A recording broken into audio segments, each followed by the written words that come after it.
दोस्तों बात करें तो आईफोन 16 यार थोड़ा सा बोरिंग तो लगता है अगर मैं एंड्रॉइड से कंपेयर करूं तो, लेकिन फिर भी आईफोन 16 के अंदर दो चार बातें ऐसी जो जानना यहाँ पे जरूरी आप लोगों का। पहली चीज, आईफोन 16 के अंदर इस बार 45 वॉट चार्जिंग को इंट्रोड्यूस किया जा रहा है, जो कि सरप्राइजिंग लगता है, रिसेंट रिपोर्ट से पता चल रहा है। और फाइनली अगर आईफोन में अगर थोड़ी सी भी फास्ट चार्जिंग आ जाए तो बहुत अच्छी चीज है, लेकिन हाँ यार 45 वॉट को मैं फास्ट चार्जिंग कंसिडर नहीं करता हूँ। एंड्रॉइड में देखा जाता है 100 वॉट कितनी कॉमन है, चलो 100 वॉट नहीं दो लेकिन 50 वॉट के अगर आप ऊपर दोगे तो यार वो चीज तो काफी सही रहेगी। इसके साथ अगली चीज के बारे में है कि इस बार जो आईफोन 16 रहेगा उसके अंदर आपको क्या मेजर चेंजेस है यार, वही 60 हर्ट्ज का डिस्प्ले आपको देखने को मिल रहा है। हालांकि कैमरे के अंदर उन्होंने एक नया कैमरा बटन डाला है जिसको देखा तो काफी इंटरेस्टिंग लगता है, लेकिन ये चीज भी कोई नई नहीं है। इससे पहले सोनी एक्सपीरिया के फोन्स में डेडिकेटेड शटर बटन आता था, वो भी अभी से नहीं सालों पहले आता था। बस एप्पल ने कुछ चीजें यहाँ पे रीइन्वेंट करके उसको यहाँ पे लेकर आई है। इसके साथ दो तीन बातें तो यहाँ पे बता सकता हूँ कि आईफोन 16 के साथ जो चीज मुझे एक्चुअली में अच्छी लगी कि इस बार आईफोन 16 के सभी मॉडल वो इंडिया में बनेंगे और आईफोन 16 का जो बेस मॉडल की कीमत है वो स्टार्ट होती है 79,900 से,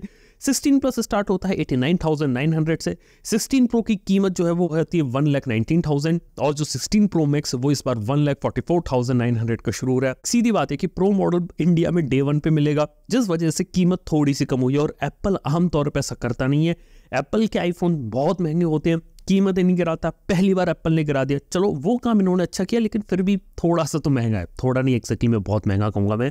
लेकिन एक बात यहाँ पर मैंने देखी कि एप्पल जो है वो इंडिया के स्मार्टफोन इंडस्ट्री को बहुत ज्यादा फोकस कर रही है और देखना चाहती है कि ज्यादा से ज्यादा मोबाइल फोन शिप कैसे कर सके।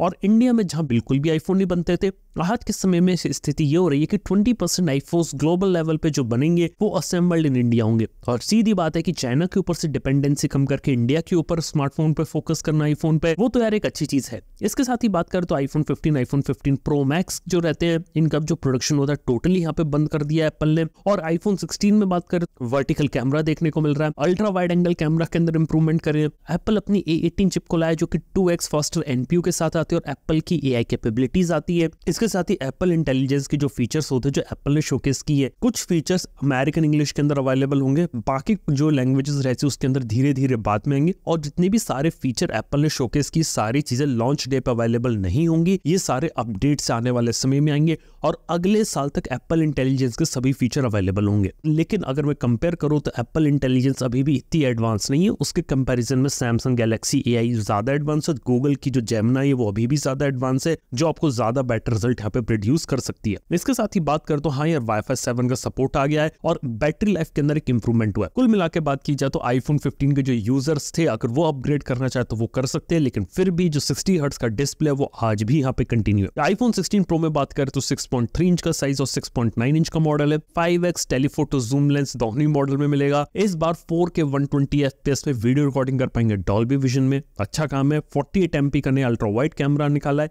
A18 प्रो चिप निकाली है जिसकी GPU ज्यादा फास्ट है और रे ट्रेसिंग ज्यादा अच्छे तरीके से कर पाएगा। इसके साथ ही USB Type-C पोर्ट में USB 3 से प्रो मॉडल्स में इंक्लूड की गई है। 16 प्लस है ना, उसमें सिर्फ USB 2 है। सीधी बात की जाए तो यहाँ पे कोई ज्यादा बड़े चेंजेस नहीं करे गए हैं, लास्ट ईयर जैसी फोन है, बस चिप को अपग्रेड किया गया है और यहाँ पे कैमरा के अंदर थोड़े इंप्रूवमेंट है, थोड़ी सी बैटरी को इंप्रूव किया गया और जो चेंजेस होते हैं वो थोड़े से इंक्रीमेंटल है। इस वजह से एप्पल को ये बात मालूम है कि इस बार आईफोन में उतने बड़े चेंजेस नहीं है, जिस वजह से लोग अपने गिमिक्स वगैरह और दूसरी चीजों पर फोकस करें जिससे अपने आईफोन्स को यहाँ पे थोड़ा सा बूस्ट कर सके। इसके साथ ही आईफोन 16 के लिए ऑलरेडी एप्पल प्रिपेयर है कि आईफोन 15 के कंपेरिजन में इसकी डिमांड कम आने वाली है। लेकिन मैं आपको आईफोन 17 के रिलेटेड भी बात बता सकता हूँ, जो आईफोन 17 स्लिम आएगा वो एक काफी इंटरेस्टिंग प्रोडक्ट हो सकता है अगले साल के लिए। यस, इसके साथ ही अगर एंड्रॉइड फोन कंपनीज को अगर कुछ चीज कॉपी करनी आईफोन 16 से तो वो डेफिनेटली उसका कैमरा बटन होगा। और मैं आपको बता सकता हूँ कैमरा बटन जैसी चीज आने वाले 6 महीने में हर दूसरे एंड्रॉइड फोन के अंदर आने वाली है। ये बात ध्यान रखना, अगले साल के फोन्स के अंदर एक काफी बड़ा फीचर होगा कैमरा बटन। इसके साथ ही बात करी जाए तो हाँ यार आईफोन 16 सीरीज के अंदर आपको 25 वॉट की मैक्स से फास्ट वायरलेस चार्जिंग का सपोर्ट भी देखने को मिलेगा। और आईफोन 15, 15 प्लस और आईफोन 14 के अंदर भी एक प्राइस कट दे दिया है,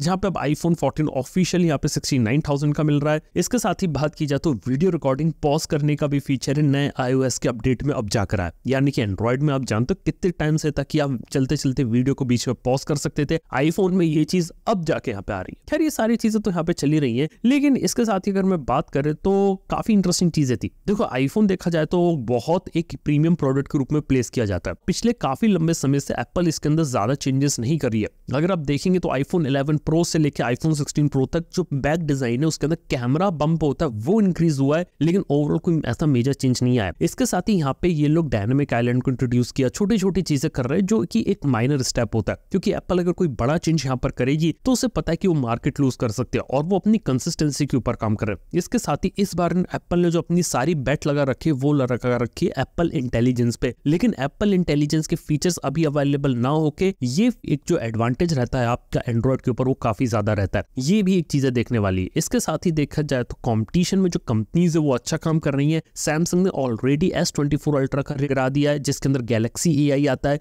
और हाँ AI के नाम पे कंपनी आज के समय में फोन बेच रही है, तो ये बहुत इंपॉर्टेंट चीज है। इसके साथ ही देखने वाली बात ये रहेगी कि एप्पल के आईफोन की यहाँ पे ओवरऑल सेल्स वगैरह कैसी रहती है आने वाले समय में। लेकिन एक बात बता सकता हूँ, इंडिया में मोबाइल फोन बना के उसको एक्सपोर्ट करने से एक बेनिफिट मिल रहा है। इसके साथ ही इंडिया में अगर आईफोन बन रहा है तो कीमत थोड़ी सी यहाँ पे कम हुई, जो की बात मैं मानता हूँ, और इसका कहीं ना कहीं इसकी सेल्स के ऊपर इसका इंपैक्ट देखने को मिल सकता है। और अगर सारे आईफोन्स अगर असेंबल्ड इन इंडिया है डे वन पे तो वो एक काफी एडवांटेज हो सकता है एप्पल के लिए लॉन्ग रन में। कहीं ना कहीं एप्पल ये दिखाना चाहता है कि इंडिया उसके लिए कितना बड़ा और एक इंपॉर्टेंट मार्केट होता है। लेकिन फिर भी देखा तो एप्पल कहीं ना कहीं EMI स्कीम यहाँ पे ऑफर्स वगैरह लगा के कहीं ना कहीं कोशिश करेगा कि average selling price mobile phone का ज्यादा से ज्यादा रखे और कैसे भी प्रीमियम कैटेगरी के अंदर अपनी पोजीशन मेंटेन करके रखे। बाय द वे एप्पल एक अनडिस्प्यूटेड किंग है, जो उसने जो पोजीशन आज के समय में अचीव कर रखी है वो पोजीशन अभी तक कोई दूसरी कंपनी अचीव नहीं कर पाई थी। इसके साथ ही बात करते तो सोनी का PlayStation 5 Pro यहाँ पे रिवील हो गया, जिसके अंदर आपको अपग्रेडेड GPU देखने को मिलता है, लेकिन यहाँ पर आपको कोई भी डिस्क ड्राइव देखने को नहीं मिलती और कीमत इसकी $700 और नवंबर से मिलेगा। हालांकि इंडियन प्राइसिंग बताई नहीं, लेकिन मेरे को लग रहा है कि इंडिया के अंदर ये अगले साल आएगा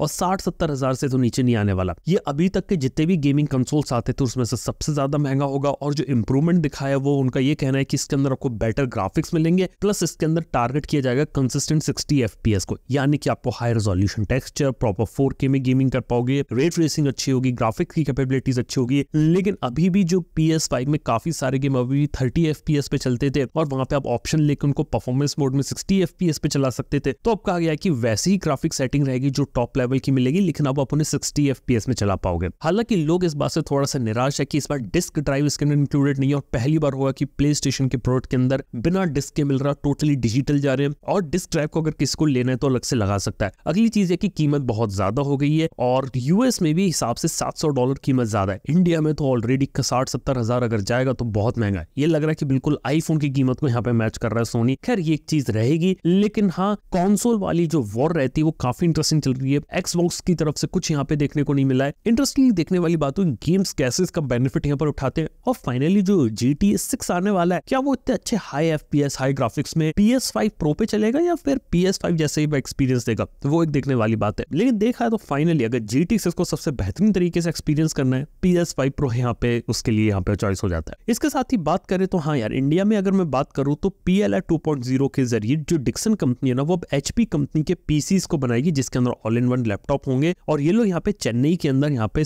इन चीजों को असेंबलिंग वगैरह करेंगे, जो कि काफी अच्छी चीज है। और इंडिया देखा जाए तो इंडिया के जो ODM पार्टनर्स होते हैं, डिक्सन जैसे या भागवती जैसे, इनके कारण जो ग्रोथ दिखाई है, और आज के समय में मोबाइल फोन की असेंबलिंग तो कर ही रहे हैं, लेकिन उसके अलावा अगर हम PC मार्केट के अंदर बात करें, टैबलेट्स के अंदर बात करें, एयरपॉड्स वगैरह, TWS वगैरह, इन सब की अगर ज्यादा से ज्यादा असेंबलिंग वगैरह भी अगर हम इंडिया में शुरू करते हैं, वो एक बहुत बेहतरीन चीज होती है। बेसिकली बेनिफिट रहता है अगर आप बाहर से चाइना से खरीद के माल भेज रहे हो ना, तो काफी सारा पैसा चाइना जाएगा, लेकिन अगर आप इंडिया में चीजें बना रहे हो तो जो पैसा जो आपका जाएगा वो पहली बात तो इंडिया में घूमेगा, और सबसे बड़ी चीज अगर इंडिया में कोई प्रोडक्ट बन गया अगर बाहर एक्सपोर्ट होता है तो वो और अच्छी चीज है कि बाहर से की जो करेंसी होती है वो इंडिया में आएगी, जिससे ऑब्वियसली इकोनॉमी में काफी बूस्ट होता है। तो ये एक चीज मेरे को बहुत अच्छी लगती है कि इंडिया में आज के समय में चलो आपकी मैन्युफैक्चरिंग साइड में काम हो रहा है, सेमीकंडक्टर इंडस्ट्री में भी यहाँ पे धीरे धीरे काम शुरू हो रहा है, तो हम धीरे धीरे देखा जाए तो जहां हम पहले IT सर्विसेज में रूल करते थे, अब धीरे धीरे मैन्युफैक्चरिंग सेक्टर में भी अगर रूल करेंगे ना, तो वो भी काफी इंटरेस्टिंग चीज रहेगी और देखने में काफी ज्यादा मजा आएगा। तो हाँ दोस्तों यार, ये थी इस हफ्ते की कुछ इंटरेस्टिंग टेक न्यूज जो मैंने आपके साथ शेयर करी।